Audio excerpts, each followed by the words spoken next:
जय जिजाऊ जय शिवराय सर्वांना दंडोत प्रणाम। आता सणासुदीची कसं आहे ना, सगळींकडे धावपळ असते। तर माझी तर धावपळ सकाळची सुद्धा सुट्टीच्या दिवशी तर जास्तच असते सगळ्यांची। लेकरं घरी असले म्हणजे आपल्याला काम उमजत नाही। तर सगळ्यात अगोदर मी फरशी वगैरे पुसायला घेतली।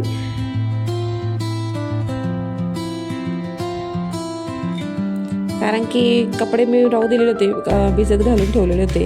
म्हटलं फरशी पुसून घेते अगोदर, कारण की मग देवपूजा करायची, नंतर हे करायचं, सगळं कामं पेंडिंगमध्ये पडलेले असतात। आणि फरशी पुसतेच वेळी मला स्वयंपाकाला लागायला आवडत नाही, म्हणून अगोदर मी फरशी पुसून घेतली। नंतर इथं मी नंबाचे डक्से आणलेले होते, ते दाराला लावून घेतले। नंतर मला गुढी उभारायची होती, त्याचीच तयारी चालू होती माझी इकडे।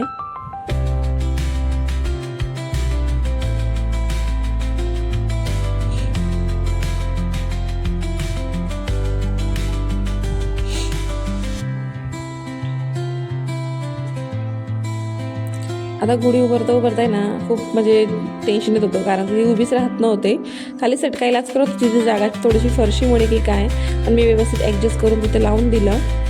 आणि याला म्हटलं होतं तर थोडच्या पाया वगैरे परत येतं, तर त्याचं काहीतरी नवीनच चालू होतं, खाली सायकल पोसू दे धुऊ दे असं म्हणून। नंतर व्यवस्थित उभी राहिली आणि नंतर तिची पूजाही करून घेतली मी। स्वस्तिक वगैरे काढलं, हळदी कुंकू लावलं, नंतर खाली दिवा वगैरेही लावून दिलेला होता। म्हटलं आता बाकीची पण कामं आपल्याला आटोपता येतात, कारण की स्वयंपाकाला लागायला उशीर होऊन जातो मग। तर इकडे मस्त अगरबत्ती धूप लावून दिली देवाजवळ।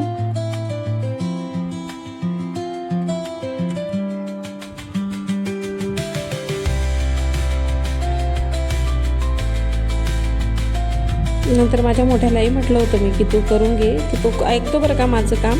असं कोणतेही देवाचं करायला सांगितलं ना, माझा मोठा ऐकतो, पण लहानाला सांगितलं तर तो ऐकतच नव्हता, त्याचं वेगळंच काहीतरी चालू होतं।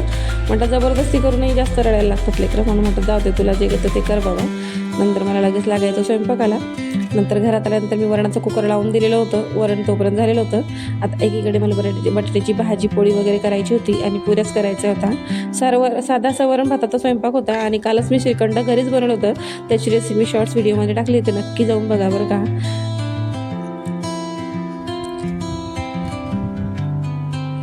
नंतर इकडे बटाट्याची भाजी मस्त झालेली होती आपली, आणि इकडे मी वरण थोडंसं उकळी यायला ठेवलेलं होतं।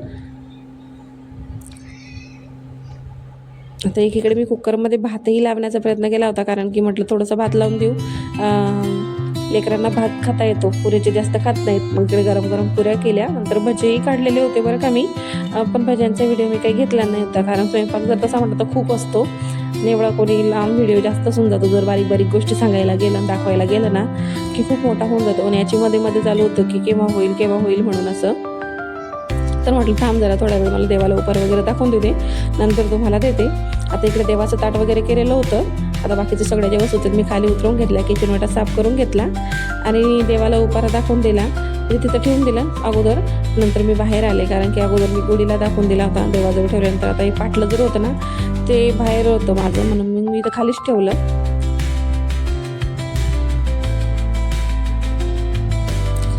गुढीला नैवेद्य वगैरे दाखवून दिला, पाणी वगैरे फिरून दिलं,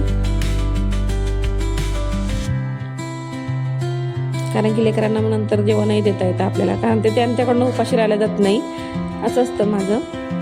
लेकरांचं उपाशी म्हणजे आपल्याकडून राहिलं जातं, लेकरांकडं होत नाही, म्हणून पटकन देवाला उपार जाऊन दिला, नंतर त्यांना जेवण दिलं। आता त्यांची मस्त अशी TV बघता बघता इकडे जेवण वगैरे चालू होते।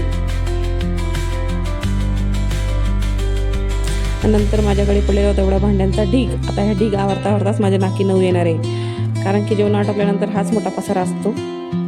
सगळ्यांचं मेन काम म्हटलं म्हणजे हे आपला भांडे असतात। सगळे कामं करायला हे सोपे वाटतात, पण भांडे म्हटले म्हणजे बापरे, यालाच मला 1 तास लागलेला होता। तर आता माझी कामं आटोपलेली आहे आणि निवांत वेळ मिळाला थोडासा स्वतःसाठी। तर व्हिडिओ मी इथेच थांबवते आणि नवीन वर्षाच्या आणि गुढीपाडव्याच्या तुम्हाला सर्वांना खूप खूप शुभेच्छा। हे नवीन वर्ष सर्वांना सुख समृद्धीचं आणि आरोग्यदायक जावं हीच ईश्वरचरणी प्रार्थना। चला बाय।